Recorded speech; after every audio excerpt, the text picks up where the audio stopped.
नमस्कार, मैं हूं संजय शर्मा। आप देख रहे हैं 4 PM न्यूज़ नेटवर्क। क्या बात है, मोदी जी की जलवा है। एक कहावत कही जाती है, पंचों की बात शर्माते पर नाला वहीं गिरेगा। मुख्य सतर्कता आयुक्त और चुनाव आयोग का पद का चयन होना था। सुप्रीम कोर्ट ने कहा भाई, एक काम करिए, एक सरकार का आदमी, एक नेता विपक्ष, एक सुप्रीम कोर्ट का जज, ईमानदारी से चुन लिए जाएंगे दोनों। लेकिन मोदी जी को राजीव कुमार और ज्ञानेश कुमार जैसे पालतू लोग चाहिए थे, चापलूस लोग चाहिए थे, जो संविधान की हत्या कर दें। लिहाजा बाहर कर दिया गया, भाई सुप्रीम कोर्ट के जज की जरूरत नहीं है। दो सरकार के आदमी, एक नेता विपक्ष का आदमी। नतीजा तो सामने होगा, जो सरकार चाहेगी वही चुने जाएंगे, फिर से गुलाम चुने जाएंगे। राहुल गांधी ने मीटिंग में, 1.5 घंटे की मीटिंग में मना कर दिया कि हमें नामों पर सहमति नहीं है। मेरा बड़ा सवाल यह कि देश शांत क्यों रहता है। देश का बुद्धिजीवी वर्ग, देश का मध्यम वर्ग जो समझ रहा है ये बात कि चुनाव कराने की जिम्मेदारी चुनाव आयुक्त पर है, और चुनाव आयोग कैसे काम कर रहा है। एक एक घर में 250-250, 3-3 हजार, 2-2 हजार वोटर निकल आ रहे हैं, तब भी देश के लोगों को कोई फर्क ही नहीं है। अपना अपना एक गांधीवादी तरीके से एक विरोध तो दर्ज करना चाहिए ना आदमी को, फेसबुक पे, ट्विटर पे, सोशल मीडिया पे, गली मोहल्ला चौराहे पे, कि सरकार गलत कर रही है। अगर ये देश ऐसे खामोश रहेगा तो देश में आप जानते हैं क्या होगा। आपके ही अधिकार खत्म हो जाएंगे, आपके बोलने की आजादी खत्म हो जाएगी। नियम हो जाएगा, सोमवार को सफेद शर्ट पहननी है, मंगलवार को लाल शर्ट पहननी है। ये सारी चीजें आप अपने ऊपर थोपवाने जा रहे हैं अगर आप मौन रहते हैं। अभय दुबे जी से मैंने पूछा, इस राजनीति का मतलब क्या है। गरीब का 50,000 रुपए का लोन होता है, वो फांसी के फंदे पर लट जाता है, सरकार इतना परेशान कर लेती है। 6,57,000 करोड़ के आसपास का कर्जा बैंकों का बड़े लोगों ने नहीं दिया, उनको माफ कर दिया गया। अनिल अंबानी पे इतने फ्रॉड के केस हैं, लेकिन कोई गिरफ्तारी नहीं होती है। चल क्या रहा है देश में। अभय दुबे जी से बहुत शानदार बातचीत की है, लेके चलता हूं आपको उनके पास। उससे पहले चैनल को सब्सक्राइब करिए, ज्वाइन करिए। चलते हैं अभय दुबे जी के पास।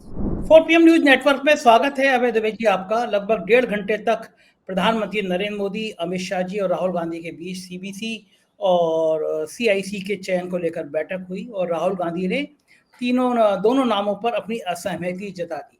ये तो बिल्कुल तय बात है कि जो सरकार नाम लाएगी वो नाम ऐसे होंगे कि नेता प्रतिपक्ष होने के नाते राहुल गांधी स्वीकार नहीं कर सकते, क्योंकि वो राजीव कुमार और ज्ञानेश कुमार टाइप के चापलूस नाम होंगे। लेकिन बड़ा सवाल ये है कि सुप्रीम कोर्ट ने जब कहा था कि इनके चयन में नेता विपक्ष हो, सत्ताधारी दल का एक व्यक्ति हो और सुप्रीम कोर्ट का एक जज हो, उसको सरकार ने मना कर दिया। यानी दो नुमाइंदे सरकार की तरफ से और एक विपक्ष की तरफ से, यानी सरकार जो चाहेगी वो रख लेगी। तो हमें मान लेना चाहिए कि मुख्य सूचना आयुक्त हो या फिर अगला निर्वाचन आयुक्त जो भी होगा, वो ऐसे ही नमूना होगा जो सरकार की हाँ में हाँ मिलाएगा, सारी संवैधानिक संस्थाओं को सरकार की जेब में डाल देगा। फिर इसका मतलब ही क्या है। अच्छा हो कि राहुल गांधी मना ही कर देते कि जब आपको सुप्रीम कोर्ट के जज को नहीं रखना, दोनों जने आपको ही बैठना है, तो फिर मेरे बैठने का मतलब क्या, क्योंकि मेरी बात तो मानी नहीं जाएगी। क्या लगता है आपको, ये एक फॉर्मेलिटी जो है वो देश के लोकतंत्र के लिए खतरनाक है। देखिए, यही तो चीज है जिसको राहुल गांधी ने कल उठाया था सदन में। भाई, कल की तारीख में जो सदन में उन्होंने बात उठाई थी, वो बात तो यही थी उन्होंने कि आखिर भाई ये क्यों होता है।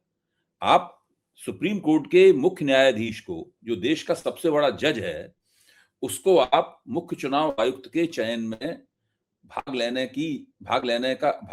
क्यों नहीं लेने देना चाहते। आपको उसके अंदर विश्वास क्यों नहीं है, आपको उसके अंदर आस्था क्यों नहीं है। ऐसा क्यों होता है कि जिस कमरे में उसका चयन होता है, उसमें एक तरफ प्रधानमंत्री और गृह मंत्री बैठे होते हैं और दूसरी तरफ विपक्ष के नेता के तौर पर मैं बैठा रहता हूं, तो मेरी उसमें कुछ आवाज ही नहीं बनती, क्योंकि दो के मुकाबले एक होता है, तो उससे कोई फर्क ही नहीं पड़ता। इसलिए आप केवल अपने एक वफादार व्यक्ति को वहां पर, आखिरकार आप ऐसा क्यों चाहते हैं कि आपका वफादार व्यक्ति ही चुना जाए मुख्य चुनाव आयुक्त। एक निष्पक्ष व्यक्ति मुख्य चुनाव आयुक्त क्यों ना चुना जाए, और उसके चुनाव में देश के जो सुप्रीम कोर्ट के सर्वोच्च अदालत है देश की, उनके जो मुख्य न्यायाधीश हैं, आप उनकी राय उसको क्यों नहीं शामिल करना चाहते। अगर वो रहेंगे उस कमरे में जहां पर उसका चयन हो रहा है, तो उसका संतुलन बनेगा। उसमें हो सकता है कि वो आपने जो प्रस्ताव रखा है, आपकी बात पसंद करें, तो आप 3-1 से, अगर मैं विरोध करता हूं तो वो 3-1 से आगे हो जाएंगे, वरना 2-2 से फैसला होगा और उसके बाद में कोई तीसरा नाम 2-2 से जीत हो जाएगी और तीसरा कोई नाम सामने आएगा। भाई, ये चीज तो उन्होंने कल ही कही थी ना।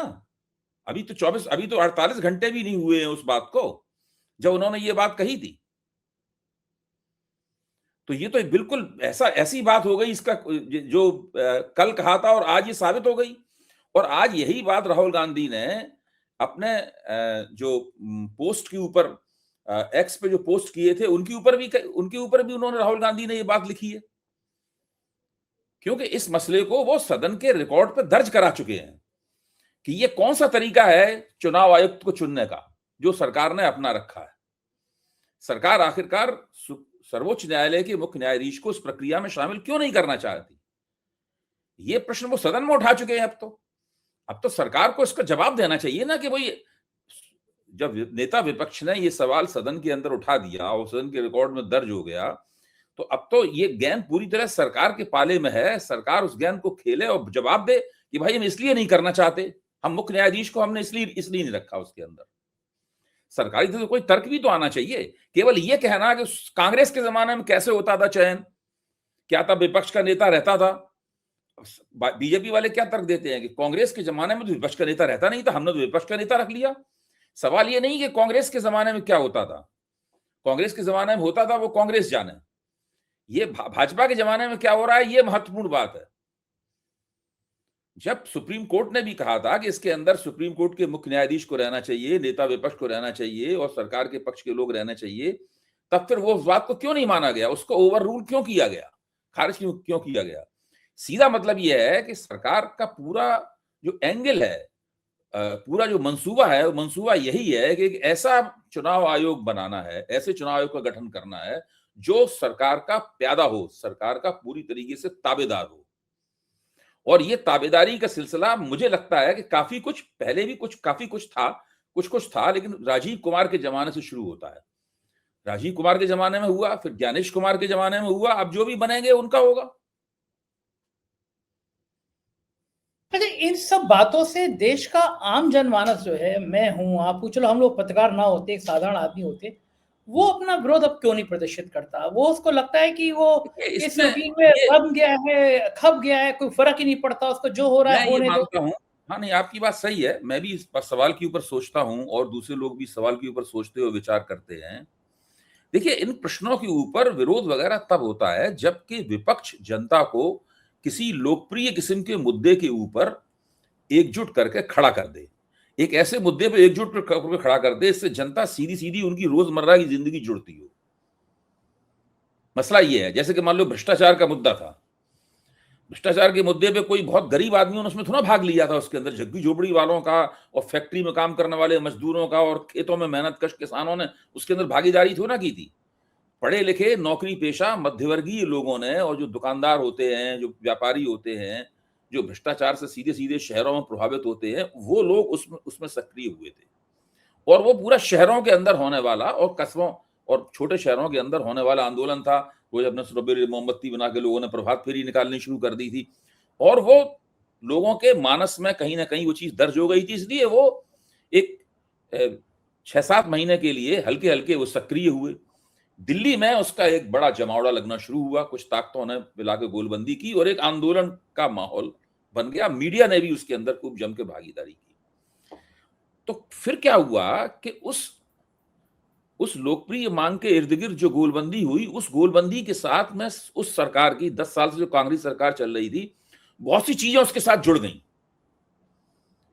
आप किसी लोकप्रिय मांग पर गोलबंदी कीजिए, एक बार जो गोलबंदी सफल हो जाती है तो उसके अंदर फिर इस तरह की चीजें भी जुड़ जाती हैं। देखिए सरकार कितनी बेईमान है, ये मुख्य चुनाव आयुक्त को भी अपना प्यादा इसने बना लिया, इसने ब्यूरोक्रेसी का गलत इस्तेमाल किया, इसने देखिए पूरी शिक्षा व्यवस्था में जो विश्वविद्यालय प्रणाली थी उसमें अपने अयोग्य लोगों को भर दिया और हिंदुस्तान के स्कूल कॉलेज विश्वविद्यालय बर्बाद कर दिए। अब स्कूल कॉलेज विश्वविद्यालय बर्बाद कर दिए, इस पर छात्र आंदोलन तो हो सकता है, लेकिन ये मानना है कि इस पर फैक्ट्रियों के मजदूर भी आएंगे, खेतों में काम करने वाले किसान भी आएंगे, बैंक कर्मचारी भी निकल के आएंगे, ये नहीं होगा, कहीं नहीं हो सकता। ये मानना जो है ना, वो एक तरह की गलत उम्मीद करना है। लेकिन अगर एक लोकप्रिय मांग पर इन तबकों के थोड़े थोड़े लोग आ गए तो ये मांग भी आ जाएगी, उसके अंदर शामिल हो जाएगी। ये शिक्षा व्यवस्था को बर्बाद कर दिया, ये मांग भी शामिल हो जाएगी इसमें कि चुनाव प्रणाली को बर्बाद कर दिया। ये मांग भी शामिल हो जाएगी कि ब्यूरोक्रेसी की जो निष्पक्षता थी उसको बर्बाद कर दिया। ये मांग भी शामिल हो जाएगी कि जजों को, न्यायपालिका को बर्बाद कर रहे हैं। कहीं कोई सुधार नहीं कर रहे हैं, कुछ नहीं कर रहे हैं, ये सारी बातें जुड़ जाएंगी आपस में। लेकिन पहले किसी एक बिल्कुल जैसे बेरोजगारी के सवाल पे कोई आंदोलन खड़ा हो जाए, हो सकता है। मैं तो हमेशा मानता हूं हिंदुस्तान प्रतीक्षा कर रहा है बेरोजगारी के सवाल पे एक बड़ा आंदोलन करने की। कब खड़ा होगा ये सोचने की बात है। बेरोजगारी के सवाल पर लोग खड़े हो जाएं, बेरोजगारी के सवाल पर 2-3 बड़े जुलूस सड़कों पर निकल आए, एक आध जुलूस पे लाठीचार्ज हो जाए, आंसू गैस हो जाए, खेल हो जाएगा। फिर उसके बाद में ये सब बातें भी आ जाएंगी उसके अंदर, और फिर बड़ा माहौल बनने लगेगा।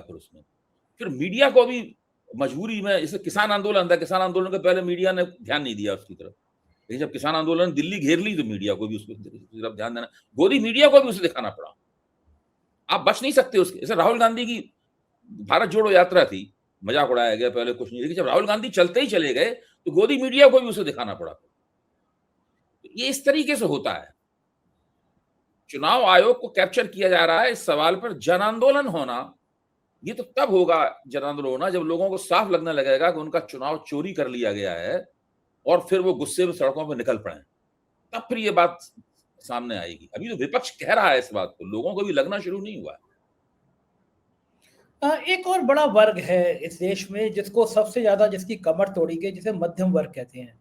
उसने कोरोना में जब लाशें गिर रही थी, अस्पतालों में बिस्तर नहीं थे, दवाएं नहीं थी, लेकिन प्रधानमंत्री कहते थे कि चिंता मत करो, थाली बजाओ, ताली बजाओ, लाइट जलाओ, मोमबत्ती जलाओ, वो सब करता रहा। लेकिन पिछले 11 सालों में सबसे ज्यादा शोषण जिस वर्ग का हुआ वो मध्यम वर्ग है। कोई रियायत नहीं उसके लिए, उसकी महंगाई ने उसकी कमर तोड़ दी। लेकिन वो मध्यम वर्ग, क्या लगता है कि उसके अंदर अब गुस्सा बड़ा है, या अभी भी वो उतना ही विश्व गुरु मान रहा है प्रधानमंत्री जी को, और उतना ही विष्णु जी का अवतार मान रहा है प्रधानमंत्री को, रिएक्शन नहीं करेगा, ऐसी चुपचाप सहता रहेगा, रोज की जिंदगी, सुबह जाना शाम को आना, पाश की कविता है ना, सपनों का मर जाना, सुबह को काम पे जाना और शाम को एक बात वापस आ समझने जाना। की है, मैं एक बात की तरफ आपका ध्यान खींचूंगा कि हम लोगों को जब मोदी सरकार की हम आलोचना करते हैं तो हमें यह भी देखना चाहिए कि मोदी सरकार कोर्स करेक्शन कहां कहां कर रही है। मोदी सरकार, मैं मानता हूं कोई मोर्चा नहीं है इस पर सफल हो, लेकिन उसके अंदर एक खूबी है कि वो ये देख लेती है कि कौन सी ऐसी समस्या है जिस सवाल पर अभी कोर्स करेक्शन कर लगना चाहिए, वरना बाजी हाथ से निकल जाएगी। तो जिस मध्यवर्ग की इस नाराजगी की आप बात कह रहे हैं, पिछले बजट से पहले मध्यवर्ग बहुत नाराज था। इनकम टैक्स आपको ध्यान होगा बीजेपी, हाँ, बीजेपी के ऊपर मारपीट करने की इन सब की घटनाएं भी होने लगी थी। मतलब जो है, ये इन लोगों की समझ में आया कि ये गड़बड़ हो रहा है, तभी इनकम टैक्स में उतनी बड़ी रियायत दी गई। मतलब दिल्ली चुनाव से पहले, हाँ, वो जो बड़ी रियायत दी गई थी ना, मतलब जो है, फिर उसके बाद में दूसरी बड़ी रियायत दी गई जीएसटी के ऊपर। ये जो रियायतें दी गई, ये मध्यवर्ग का, जो लोग थोड़ी बहुत कमाई करते हैं, उनको मिलने वाली राहत के रूप में आई रियायतें। ये उसी गुस्से को, इससे क्या हुआ, एक तीर से दो शिकार किए सरकार ने। एक तो बाजार में कुछ कुछ लोगों को लोग खर्चा करने के लिए निकले, उतने नहीं निकले जितना सरकार को उम्मीद थी, लेकिन कुछ तो निकले खर्चा करने के लिए। तो उससे बाजार बिल्कुल ठप पड़ा हुआ था, उसमें गतिरोध था, उसको थोड़ा बहुत धक्का लगा। वो दौड़ा तो नहीं, लेकिन रेंगना शुरू कर दिया उसने। मतलब मैं कह रहा हूँ चहलकदमी भी नहीं की बाजार ने, लेकिन उसने धीमे धीमे रेंगना घिसटना शुरू कर दिया। पहले तो उसकी गति ठप हो गई थी। दूसरे लोगों को लगा कि भाई कुछ पैसे वैसे आ गए, थोड़ा बहुत खरीदारी करने की भी औकात पैदा हो गई। तो इस चीज से फिर जो गुस्सा हो रहा था, वो गुस्सा धीरे धीरे करके थम गया। मैं ये नहीं कहता हूं गुस्सा खत्म हो गया, लेकिन गुस्सा जो बिफर के फूटने वाला था, उसमें वहां पर रोक लग गई। तो ये सरकार ने जो 2 कदम उठाए, जो आप जो बात कह रहे हैं ना, आप उसी तरफ मैं इशारा कर रहा हूं। अगर ये सरकार उस वक्त कदम नहीं उठाती तो अभी तक मारपीट शुरू हो गई होती। तो अब क्या लग रहा है मध्यम वर्ग खुश हो गया होगा? नहीं, खुश नहीं है, मैं कहां कह रहा हूं खुश हो गया होगा, लेकिन उसको लगा है कि ठीक है, अब इतनी रियायत मिली है, कुछ दिनों में कुछ और थोड़ी बहुत रियायत भी मिलेगी। भाई, लोग नाराज होकर तब निकलते हैं, उनकी उम्मीद टूट जाती है। अगर कहीं उम्मीद थोड़ी सी, मतलब जो बना दी गई, फिर से कुछ थोड़ा बहुत, जैसे कि मान लो बहुत प्यासा कोई आदमी बैठा हुआ है, तो उसको 2-3 घूंट पानी दे दिया, तो उसकी जीभ और गला फिर तर हो गया। जब तक फिर मुंह नहीं सूखना शुरू होगा, तब तक फिर बैठा रहेगा वो इंतजार में। या फिर विपक्षी पार्टियां इतनी शक्तिशाली हों, उनके पास बड़े बड़े संगठन हो, वो लोगों को घरों से निकालें, जोश खरोश उनके कार्यकर्ता सब जगह जाएं, बड़े पैमाने पर लोगों को समझाएं कि लोग सड़कों पे आए, निकल के एक बड़े आंदोलन को वो आयोजित करें। आंदोलन आयोजित किए जाते हैं, अपने आप नहीं होते हैं। ऐसा नहीं होता है कि लोग अपने आप घरों से निकल के सड़क पे खड़े हो जाएंगे और एक बड़ा सा जुलूस निकाल के अचानक संसद की तरफ मार्च करना शुरू कर देंगे। ऐसा नहीं होता है। लोगों को ऑर्गेनाइज, संगठित करना पड़ता है, उनको निकालना पड़ता है सड़कों पर, और उसके लिए उस एक क्षण का इंतजार करना पड़ता है, कुछ ऐसी मांगों का इंतजार करना पड़ता है जिसको सुन के लोग अपने आप फिर धीरे, एक बार आप निकालें, फिर 2 लोग अपने आप, एक आदमी को आप निकालें और 5 लोग उसके पीछे अपने आप निकल आए, फिर आंदोलन बन जाता है। देखो ठीक है, मैंने कई ऐसी खबरें देखी हैं, अभय जी कवर की हैं। 50,000 1 लाख रुपया बैंक का कर्जा है किसान के ऊपर, और सिस्टम ने, बैंक ने, सरकारी सिस्टम ने इतना परेशान कर दिया, इतनी गाली कर, इतना फानत किया कि वो किसान पेड़ पे लटक गया। उसको 50,000 रुपये नहीं दे मिले, उसने अपनी जान दे दी। ऐसी एक नहीं कई घटनाएं हैं। इस बीच में खबर आ रही है सरकारी बैंकों ने पिछले 5.5 सालों में कुल 6,15,647 करोड़ 6,15,647 करोड़ रुपए के खराब कर्ज को अपने खातों से राइट ऑफ कर दिया, यानी माफ कर दिया। ये जानकारी लोकसभा में वित्त राज्य मंत्री पंकज चौधरी ने जवाब दिया। कांग्रेस ने आरोप लगाया कि आम लोग, किसान एक किश्त ना दे पाए, संपत्ति आ जाती है, लेकिन सरकार अमीरों के लाखों करोड़ रुपए माफ कर रही है। अब ये किसके कर्जे हैं ये मैं कहने की जरूरत नहीं है। मुझे याद है कि एक रेट हुई थी कि 500 करोड़ रुपए से ज्यादा जितने कर्जे हैं वो बताए जाए कि कौन आदमी है जो दे नहीं रहा। सरकार ने कहा उनके नाम सार्वजनिक कर दिए तो उनका अपमान हो जाएगा, साख खराब हो जाएगी। क्या शर्मनाक स्थिति है देश की, इतना बड़ा अमाउंट और राइट ऑफ माफ कर दिया जाता है। देखिए, ये खबर मैंने भी पढ़ी है, मैंने भी पंकज चौधरी का वो वक्तव्य मेरे पास मौजूद है, उसको मैंने पूरा पढ़ा है, पंकज चौधरी के वक्तव्य को। यहां पे समस्या दूसरी है, मैं जिसके ऊपर प्रकाश डालना चाहता हूं, वो ये है कि किसानों को जो कर्जे माफ नहीं होते और फिर उनकी कुर्की होती है, उनके यहाँ लोग जाते हैं उनके ट्रैक्टर को जब्त करने के लिए, वो आत्महत्या भी कर लेते हैं किसान।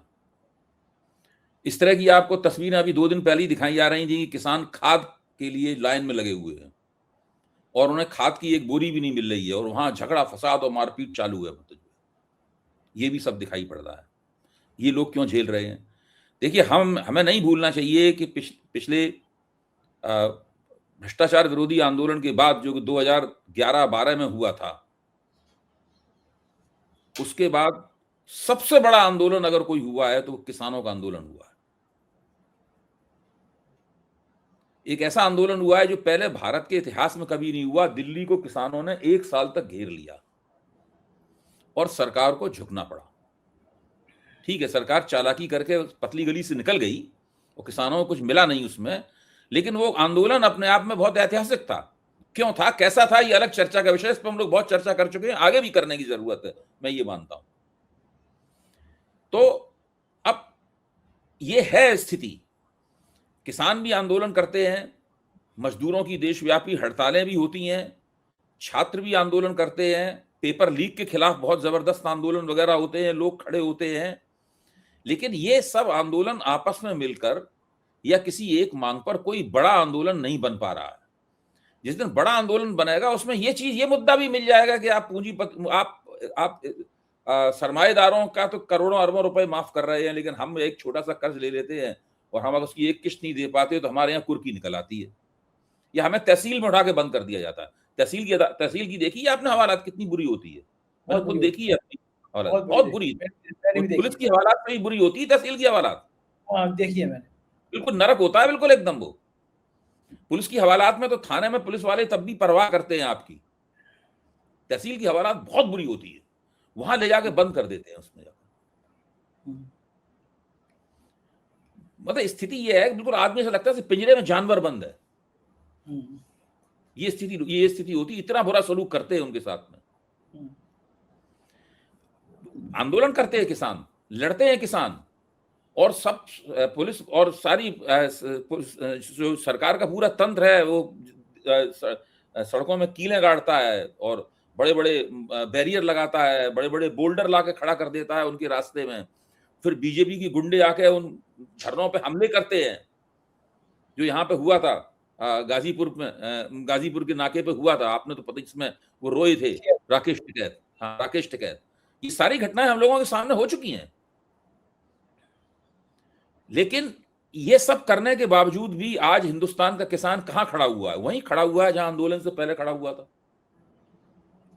एक कदम भी नहीं आगे बढ़ पाया वो, सरकार ने उसकी एक मांग भी नहीं मानी। तो ये तो बात सही है कि ये सारा गुस्सा जो है ना दबा पड़ा हुआ है कहीं ना कहीं। देखिए, इस देश के छात्र बहुत गुस्से में हैं, गुस्सा कहीं ना कहीं दबा पड़ा हुआ है। किसान बहुत गुस्से में है, गुस्सा कहीं ना कहीं दबा पड़ा हुआ है। अभी इन्होंने जो 4 श्रम संहिताएं लागू की हैं, उसके ऊपर देश भर की जितनी भी सेंट्रल ट्रेड यूनियंस हैं, उन सब ने उसका विरोध किया है और राष्ट्रीय हड़ताल का उन्होंने आह्वान किया है। वो सब, उनका गुस्सा दबा पड़ा हुआ है। ये गुस्सा जिस दिन मिल गया आपस में, या कोई ऐसी एक लोकप्रिय मांग के ऊपर लोग भड़क के निकल आए, या कुछ किसी नेता वगैरह ने मजबूती से आगे खड़े होकर उनको नेतृत्व दे दिया, कुछ कर दिया, तो फिर कुछ देश में कुछ का कुछ हो जाएगा। ये जो ताश का महल इन लोगों ने बना रखा है ना, झूठ के आधार पर तरह तरह के फर्जी आंकड़े देकर ये बना रखा है, ये फिर ऐसा लगेगा कि ये बिल्कुल इस आंदोलन की आंधी में ही उड़ जाएगा पूरी तरीके से। तब किसी को संभाले नहीं संभलेगा।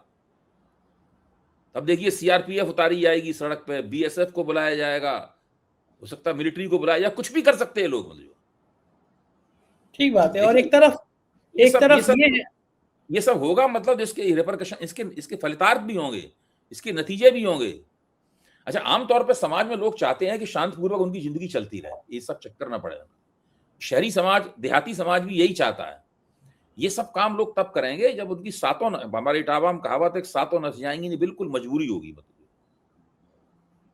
बिल्कुल ठीक बात है। और एक तरफ किसानों के संग ये जुल्म, और दूसरी तरफ अनिल अंबानी जैसे लोग, जो हजारों करोड़ का फ्रॉड है, ईडी बुला रही है, उन्होंने मना कर दिया, मैं तो नहीं। आप देखिए, उनके लड़के के ऊपर फ्रॉड है, उनके लड़के के ऊपर फ्रॉड की एफआईआर दर्ज हो गई है, उनके ऊपर भी फ्रॉड है।